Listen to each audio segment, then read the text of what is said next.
자, 이번 시간에는 6단원 통계의 마지막 내용인 상대도수에 대해서 학습하는 시간을 갖도록 하겠습니다. 자, 먼저 상대도수를 나가기 전에 우리가 지난 시간에 배웠던 내용을 다시 한번 떠올려 보도록 할게요. 자, 우리가 가장 먼저 학습했던 내용은 자, 자료가 주어져 있을 때 그 자료에서 나타날 수 있는 수치들, 수량들을 우리가 별량이라고 했었습니다. 그래서 그 별량을 먼저 확인을 하고 자, 이 별량을 제일 먼저 우리가 쉽게 알아볼 수 있도록 자, 우리가 어떤 자료들을 검토할 때, 자료를 해석할 때 쉽게 찾을 수 있도록 정리해줬던 첫 번째 방법이 줄기와 잇그림이었습니다. 자, 그래서 줄기와 잇그림으로 해서 줄기, 잎을 나눠서 표현을 해줬었는데요. 자, 이것을 이용해서 우리가 자료를 쉽게 파악할 수 있었습니다. 자, 근데 별량의 수가 많아지게 되면 줄기와 잇그림을 그리기가, 줄기와 잇그림으로 정리하기가 힘들어지게 되겠죠. 그래서 다시 만들어졌던 방법이 도수 분포표라는 거였습니다. 자, 이 도수 분포표는 별량의 개수가 많아져도 우리가 쉽게 정리할 수가 있었는데요.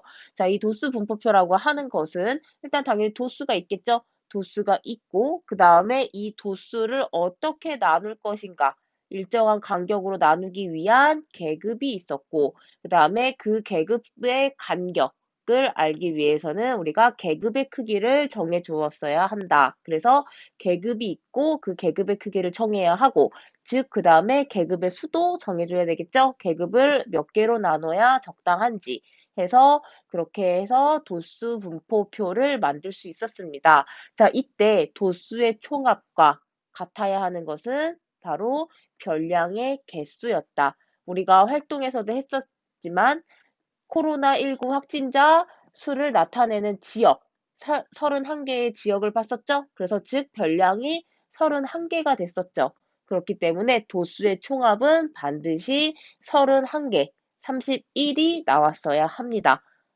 그래서 여기까지 우리가 첫 번째 시간에 학습을 했었고, 자, 그 다음에 학습했던 내용이 우리가 도수 분포표를 이용해서 어떻게 하면은 자료를 쉽게 파악할 수 있는지 그래프 두 개를 배웠습니다. 그래서 첫 번째 배웠던 그래프는 히스토그램이라는 그래프였는데요. 이거는 막대 그래프와 비슷하게 생겼지만 막대 그래프와 다른 점은 막대 그래프는 연속적이지 않은 경우에, 즉 이산적인 경우에 사용하는 그래프였다면 히스토그램 같은 경우에는 연속성이 있어야 한다. 왜냐하면 우리가 계급이 끊기면 안 되겠죠. 만약에 100에서 200, 100 이상 200 미만, 200 이상 300 미만.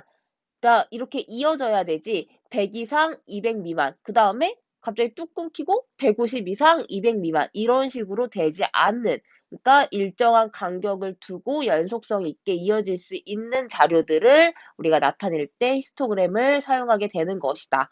그래서 나이 같은 경우 점수 이런 거를 할 때는 히스토그램을 사용해서 우리가 자료를 정리할 수 있었다. 자, 그래서 히스토그램을 만드는 방법은 자, 가로축에는 계급을 적어주고 그 다음에 세로축에는 도수를 적은 다음에 그 계급과 도수에 맞는 직사각형을 그려주는 거였다. 자, 이때 막대 그래프와 다르게 어떻게 계급이 꽉 차도록, 계급에 딱 맞도록 직사각형을 그려주는 거였죠. 자, 그래서 모두 직사각형을 다 그리게 되면 그게 바로 히스토그램이 되는 거였다. 자, 그 다음에 이 히스토그램을 가지고 만들었던 게 바로 도수분포 다각형이었다.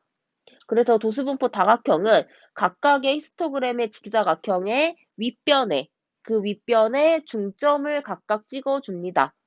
자, 그 다음에 여기에만 찍으면 안 되겠죠. 그 다음에 찍어야 되는 거는 계급의 제일 앞에와 계급의 제일 뒷부분에 도수가 0인 계급이 있다고 생각을 하고 제일 밑에 0점인 부분에 점을 찍어주는 겁니다. 양 끝에. 자, 그렇게 되면 모든 중점이 다 찍히게 되겠죠? 그러면 이 중점을 선분으로 연결해주게 되면 우리가 이게 꺾은 선 그래프 같이 그래프가 하나 만들어지겠죠? 자, 이 모양이 이름에서도 알 수 있듯이 도수 분포 다각형이에요. 다각형. 자, 우리가 가로축을 기준으로 봤을 때 가로축부터 해가지고 만들어진 선분으로 만들어진 도수분포 다각형을 살펴보면 다각형이라고 생각할 수 있겠죠. 그렇기 때문에 이름이 도수분포 다각형이라고 하는 것이다. 그래서 이렇게 생각을 하면 우리가 이름이 길어서 헷갈릴 수도 있지만, 아, 이게 다각형, 이렇게 모양을 생각하면은 쉽게 이해할 수 있을 것 같아요. 자, 그래서 이렇게 만들어진 도수분포 다각형의 전체 부분의 넓이와 그 다음에 히스토그램으로 만들어진 전체 직사각형의 넓이의 합은 같다고 했었죠? 기억나죠? 그 도수분포 다각형이 나타내는 삼각형 부분과 히스토그램이 나타나는 삼각형 부분이 같기 때문에 어떤 합동으로 ASA 합동으로, 즉 삼각형의 모양과 크기가 같아서 그 넓이도 같기 때문에, 그래서 전체 넓이는 같다라고 우리가 여기까지 학습을 했었습니다. 자, 그러면 이번 시간에는 상대도수에 대해서 알아볼 건데, 자, 상대도수를 언제 사용하게 될까요? 왜 사용하는 걸까, 상대도수를 굳이? 자, 도수분포 다각형 그려보고 히스토그램도 그려봤어. 그래서 분포 잘 알 수 있을 것 같은데 왜 굳이 상대도수까지 알아야 하나요? 자, 그럼 같이 한번 알아보도록 할게요. 자, 오른쪽 표를 같이 보도록 할게요. 자, 이 표는 그냥 표가 아니라 어떤 거야? 도수 분포표죠? 도수 분포표. 자, 이 도수 분포표는 어떤 거와 관련된 도수 분포표야? 직업에 대한 만족도를 나타내는 도수 분포표입니다. 자, 그런데 지금 보면은 하나의 집단을 나타내는 만족도가 아니라, 도수 분포표가 아니라, 자, 지금 A 업종과 B 업종이 같이 들어가 있는 도수 분포표입니다. 그래서 두 개의 집단을 이렇게 한 번에 도수 분포표로 적어줄 수 있어요. 자, 그러면 이 도수 분포표를 이용해서 상대도수를 어떻게 사용하는지, 왜 사용하는지 한번 살펴보도록 할게요. 이렇게 도수 분포표가 있을 때, 자, 지금 여기는 도수인 거 알고 있고요. 자, 그 다음에 이 만족도 부분, 자, 이 부분을 우리가 뭐라고 했었다? 바로 계급이라고 했었다. 계급. 자, 그랬을 때 이 계급의 너비, 이 너비를 뭐라고 했다?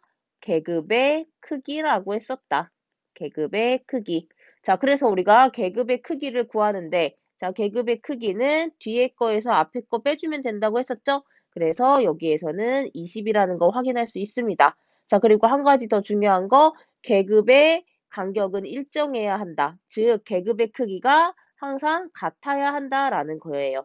즉 계속 20이죠. 계급의 크기는. 그래서 계급의 크기가 일정해야 한다. 불규칙적이면 안 된다고 했어요. 자, 그 다음에 도수의 총합이 있다라는 거 해서 여기까지 우리가 도수 분포표에 대해서 알아봤던 내용이에요. 자, 그러면 이제 상대도수에 대해서 알아보도록 할게요.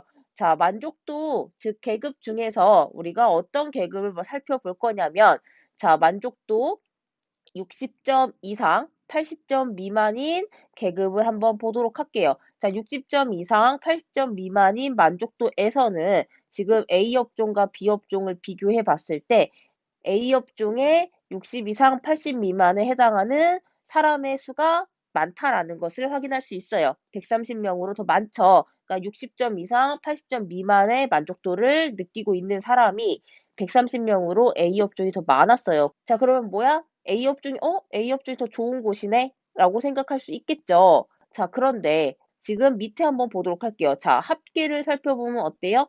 지금 A 업종과 B 업종의 합계가 500명, 400명으로 다른 것을 확인할 수 있겠죠. 지금 전체 인원수가 달라. 전체 인원수가 다른데 어떤 계급에서 만족도를 봤을 때 A 업종이 더 좋네? 라고 우리가 판단할 수 있을까요?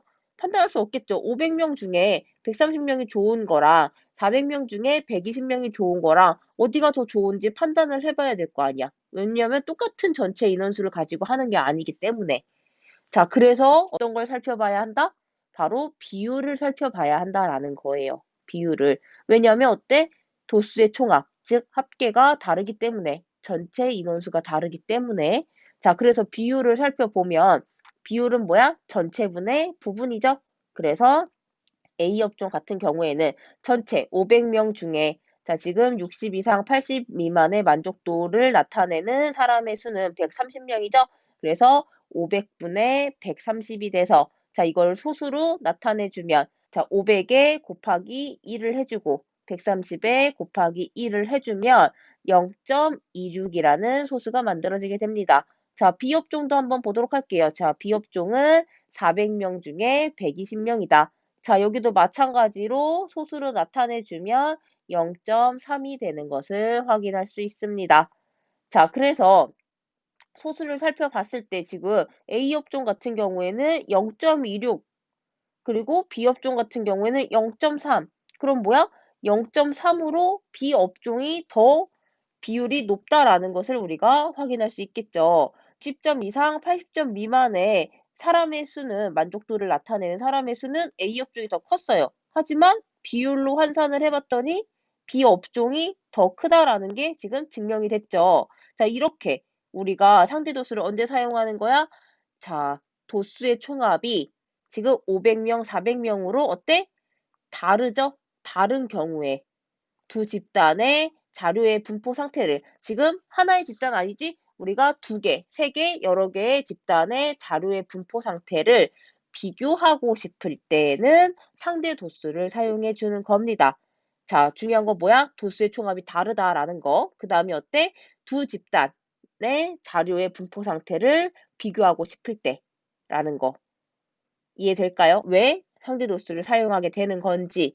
자, 그러면 상대 도수를 한번 정리해 보도록 할게요. 자, 상대 도수라는 건 뭐라고 했어? 앞에서 살펴봤듯이 비율이라고 했어요. 근데 뭐에 대한 비율이야? 전체 도수의 총합에 대한 각 계급의 도수의 비율이라고 할 수 있습니다. 그래서 우리가 500명 중에 130명, 400명 중에 120명 이렇게 전체분의 부분을 나타냈었죠. 그래서 이것을 식으로 나타내주면, 자, 어떤 계급의 상대 도수를 알고 싶어? 우리가 지금 60점 이상 80점 미만의 상대 도수를 알아본 거랑 똑같죠? 500분의 130, 400분의 120. 그러니까 그건 뭐야? 전체 도수의 총합 분의, 그 다음에 뭐야? 어떤 부분. 그러니까 그 계급의 도수. 그 계급이라는 건 뭐야? 우리가 찾고자 하는 부분. 찾고, 우리가 앞에서 살펴본 건 뭐야? 60점 이상 80점 미만. 그 계급이죠. 그 계급의 도수는 뭐야? 130명, 120명 이었죠. 그래서 이렇게 해서 상대 도수를 찾을 수 있습니다. 자, 그래서 이 식을 이용해서 우리가 지난 시간에 배웠던 도수 분포표와 마찬가지로 상대 도수의 분포표도 만들 수 있는데요. 자, 상대 도수의 분포표를 알아보도록 할게요. 자, 먼저 오른쪽에 있는 표를 보도록 할게요. 자, 오른쪽에 있는 표가 도수 분포표죠. 일반적인 우리가 앞에서 봤었던 도수 분포표인데, 자, 이것을 이용해서 상대 도수의 분포표를 만들 수 있습니다. 자, 상대 도수의 분포표는, 자, 우리가 상대 도수를 이제 구할 수 있죠. 전체 도수의 총합분의 어때? 그 계급의 도수. 그러니까 자, A업종 첫 번째 부분. 자, 이 부분 0 이상 20 미만의 상대 도수를 구하기 위해서는, 자, 이 도수와 이 도수의 총합을 이용해서 구하면 되겠죠? 500분의 30. 자, 그것을 소수로, 우리가 상대 도수는 일반적으로 소수로 많이 표현을 해줍니다. 그래서 500분의 30이면 1000분의 60이 되겠죠? 그래서 0.06이 만들어지게 되는 것이다. 그래서 각각 구해주는 거예요. 자, 지금 이 밑에 20 이상 40 미만의 상대 도수는 전체 도수 500분의 120 해주면 되겠죠? 그래서 각각 전체 상대 도수의 분포표를 채울 수 있습니다. 그죠? 채울 수 있겠죠? 비협종도 마찬가지겠죠? 400분의 20 그러면 0.05, 그 다음에 400분의 80 그러면 0.2, 400분의 100 그러면 0.25, 400분의 120 0.3 이런 식으로 해서 상대도수의 분포표를 모두 채울 수 있어요. 근데 여기에서 상대도수의 분포표에서 우리가 알 수 있는 특징이 두 가지가 있습니다. 자, 보면은, 자, A업종과 B업종의 상대도수의 수치를 한번 보도록 할게요. 수가 몇으로 나오는지. 자, 지금 이렇게 살펴보면, 자, 모두 0보다는 큰 걸 확인할 수 있겠죠. 자, 왜 0보다 커? 최소 왜 0일까? 자, 도수를 다시 한번 살펴보면, 자, 도수의 값은 0부터 시작해서 어때? 도수의 총합인 즉 A업종 같은 경우에는 500까지 해당되겠죠. 그 다음에 B업종 같은 경우에는 400까지 해당되겠죠? 그러니까 전체 도수까지 우리가 도수를 나타낼 수 있는 값, 이 도수의 수치로 나타낼 수 있는 값들은 0부터 하나도 없을 수도 있잖아. 만족도가 0 이상 20 미만의 점수에 해당하는 사람의 수는 0일 수도 있겠죠. 그러니까 0부터 전체 도수의 총합까지, 그 다음에 0부터 400까지 있을 수 있는 겁니다. 그래서 상대도수로 나타냈을 때 500분의 0에 해당하는 것은, 자, 500분의 0은 우리가 0이라는 거 알고 있죠. 그렇기 때문에 어때? 상대도수가 가장 작은 값은 0이 될 수도 있고, 자, 반대로, 자, 500분의 전체를 500이죠.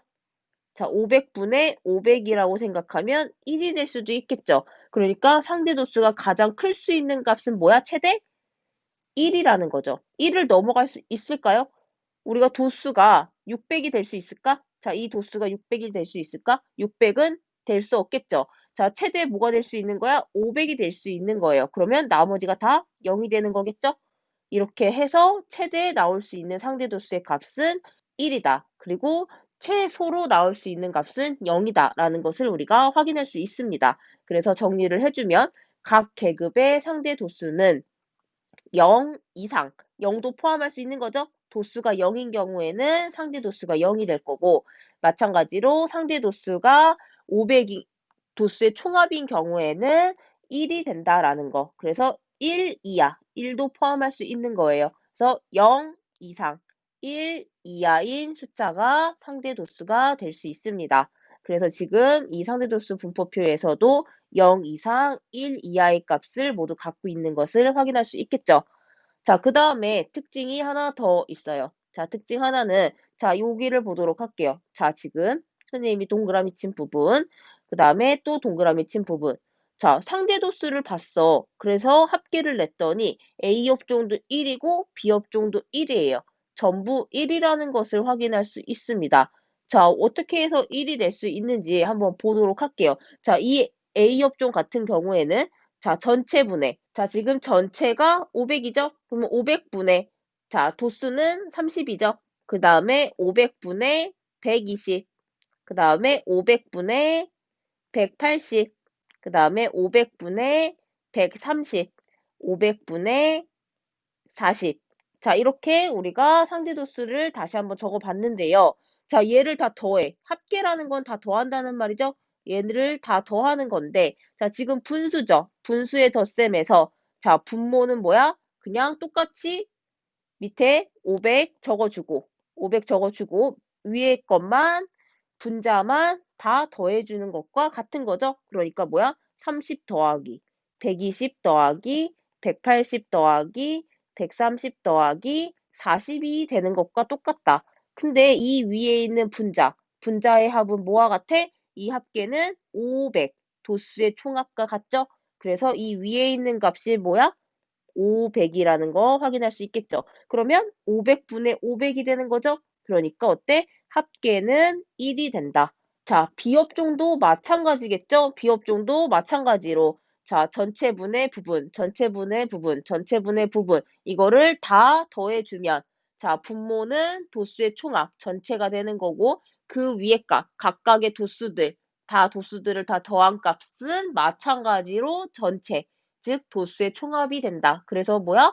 도수의 총합분의 도수의 총합이 되기 때문에 상대 도수의 합계는 항상 1이 되는 것이다. 라는 거. 자, 요거 중요합니다. 항상 1이 된다라는 거 중요해요. 자, 지금 이 두 가지는 아주 중요한 내용입니다. 간단하지만 쉽게 이해할 수 있지만 중요하다라는 거. 자, 그 다음 내용을 살펴보도록 할게요. 자, 그 다음에는 우리가 상대도수의 그래프를 그린 다음에 그것을 해석하는 것을 한번 살펴보도록 할게요. 자, 도수분포표를 배운 다음에 우리가 히스토그램과 도수분포 다각형을 배웠어요. 자, 마찬가지로 오늘도 상대도수의 분포표를 배웠습니다. 도수분포표와 비슷했죠? 다를 게 없었죠? 그냥 도수를 상대도수의 값으로 바꿔준 것뿐이에요. 자, 그럼 뭐야? 마찬가지로 도수분포표를 이용해서 히스토그램과 도수분포 다각형을 그렸는데, 마찬가지로 상대도수의 분포표를 이용해서 우리가 도수분포 다각형을 그릴 수 있다라는 겁니다. 히스토그램도 그릴 수 있고 도수분포 다각형도 그릴 수 있다라는 거예요. 그래서 만들어진 거, 우리가 지금 앞에서 살펴본 상대도수의 분포표를 이용해서 만들어진 그래프가 지금 이 영상에 지금 화면에 나오고 있는 그래프입니다. A 업종과 B 업종을 같이 비교하고 있는 거죠. 보통 한 그래프에 놔두고 비교를 해주게 되는 겁니다. 한꺼번에 그려주는 거예요. 각각 그리지 않고 한 번에 그려서 그 비교를 더 자세하게 할 수 있도록 이렇게 해서 일단 그래프까지 완성을 하는데, 자, 이 그래프 혹시 그리는 거 어려워하는 친구 있을 수 있으니까 다시 설명을 하자면, 히스토그램과 도수분포 다각형의 그래프를 그리는 것과 동일합니다. 자, 가로축에는 어떤 걸 쓰는 거야? 계급을 적는 거죠. 가로축은 계급. 자, 그 다음에 세로축은 우리가 도수분포표를 이용했을 때는 도수를 적어주는 거지만, 자, 이번에는 어떤 걸 적어주는 거야? 상대 도수를 적어주는 겁니다. 자, 요거만 다른 거죠. 상대 도수를 적는다라는 거. 자, 그렇기 때문에 어때? 이 눈금의 칸수도 좀 달라지겠죠? 왜냐면 상대 도수는 보통 소수로 나타내어지고, 어때? 자, 상대 도수는 어때? 자, 최대 1. 그 다음에 최소 0이 되는 거죠. 자, 그러면 이렇게 만들어진 도수분포 다각형을 한번 해석을 해보도록 하겠습니다. 우리가 지금까지 여러 가지 자료를 정리하는 방법을 배웠어요. 줄기와 잇그림, 도수분포표, 히스토그램, 도수분포 다각형, 그 다음에 오늘은 상대 도수의 도수분포표, 상대 도수의 지금 도수분포 다각형까지 지금 했는데, 우리가 이거를 하는 이유는 뭐야? 자료를 쉽게 파악하기 위해서, 자료를 더 편하게 알아볼 수 있도록, 자, 자료를 어떻게 두 개의 자료가 있을 경우에는 더 잘 비교하기 위해서, 여튼 우리가 더 편리하기 위해서 이렇게 자료를 만들어내는 거죠. 그렇기 때문에 어때? 우리가 이 그래프를 보고 아, 이건 이렇네, 저건 저렇네 라고 비교를 할 수 있어야 한다라는 겁니다. 자, 그랬을 때 우리가 해석할 수 있는 것은 여러 개가 있을 텐데요. 그 그래프마다 어떻게 해석하는 방법은 다르겠죠? 근데 우리가 보통 알아보면 좋은 게 뭔지 두 가지를 설명해 주도록 할게요. 자, 먼저 첫 번째는 바로 자, 가장 높은 지점이라던가 가장 낮은 지점을 한번 찾아보는 겁니다. 자, 지금 이 상대도수의 그래프에서는 자, 지금 가장 높은 거 A 지점은 여기가 되겠죠? 그럼 우리가 뭘 알 수 있는 거야? A 업종에서는 만족도가 40점 이상, 우리가 계급을 보는 거죠. 40점 이상, 60점 미만인 상대 도수가 가장 높다라는 것을 확인할 수 있는 거고, 그 다음에 B 업종도 살펴보면 B 업종은 어때? 다르죠? 지금 A 업종이랑 B 업종에서의 만족도는 60점 이상, 80점 미만인 상대 도수가 가장 높네라는 것을 우리가 해석할 수 있는 겁니다. 그래프를 보면서. 자, 그 다음에 또 한 가지 알 수 있는 거를 볼게요. 우리가 이번에는 그래프를 전체적으로 보는 겁니다. 자, 그래프를 전체적으로 봤을 때, 자, 지금 A 업종의 그래프보다 B 업종의 그래프가 어떻게 되어 있어? 오른쪽으로 좀 치우쳐져 있는 걸 확인할 수 있겠죠. 자, 지금 오른쪽으로 조금 더 이렇게 가 있는 것을 확인할 수 있어요. B 업종이. 자, 그거는 어떤 것을 의미하는 거야? 우리가 가로를 먼저 살펴보면 되겠죠. 가로가 나타내는 거. 자, 가로가 나타내는 건 뭐야? 바로 직업에 대한 만족도였어요. 그러니까 계급. 가로축은 계급이었는데 그 계급은 직업에 대한 만족도였다. 그럼 여기에서 알 수 있는 건 뭐야? 자, B 업종의 그래프가 어때? 더 오른쪽으로 더 치우쳐져 있으므로 뭐보다? A 업종의 그래프보다 어떤 걸 알 수 있는 거야? 직업에 대한 만족도가 B 업종에 종사하는 사람들이 더 높다라고 우리가 그래프를 해석할 수 있는 거예요. 이 그래프를 가지고. 해서 그래프마다 해석하는 게 다를 수도 있지만 가장 높은 지점이 뭐 많이 뚜렷하게 없을 수도 있고, 아니면 가장 낮은 부분을 찾는 자료를 볼 수도 있는 거고, 그거는 그 그래프마다 어떻게 해석하는 건지 그 그래프의 특성에 따라서 달라질 수 있는데, 보통 이렇게 높은 지점을 찾아보거나 낮은 지점을 찾아보거나 아니면 이 전체적으로 두 그래프를 봤을 때 두 집단의 그래프죠. 그 그래프가 전체적으로 어떤 식으로 되어 있을 때 아, 이 집단보다 이 집단이 어떠하다라고 우리가 그래프를 해석할 수 있는 겁니다. 자, 그래서 이렇게 해서 상대도수까지 모두 알아봤습니다. 그래서 우리가 6단원에서 배운 내용들은 많지는 않았어요. 지금 계속 앞에서도 설명을 하고 복습을 했지만, 자, 별량을 이용해서 줄기와 잇그림, 그 다음에 도수분포표, 그 다음에 히스토그램, 도수분포 다각형, 그 다음에 오늘 배운 상대 도수까지. 자, 많지는 않았지만 헷갈릴 수 있는 내용들이었어요. 그리고 오늘 배운 상대 도수는 매우 중요하니까 꼭 기억하셔야 됩니다. 자, 여기서 한 가지 더 얘기를 하자면, 자, 상대 도수는 뭐였어? 도수의 총합분의 그 계급에 해당하는 도수였죠. 이 상대 도수에 곱하기 100을 해주게 되면 바로 퍼센트가 된다라는 것을 우리가 확인할 수 있습니다. 자, 그래서 이제 문제를 풀어보도록 하겠지만, 자, 몇 퍼센트 이상인, 뭐 이렇게 문제가 나오는 경우에는 뭐야? 거기에 곱하기 100을 해주면 된다. 퍼센트가 나오는 경우에는 100을 사용해주면 되겠죠? 그래서 이렇게 해서 우리가 6단원을 마무리하도록 하겠습니다. 자, 1년 동안 모두 수고했습니다.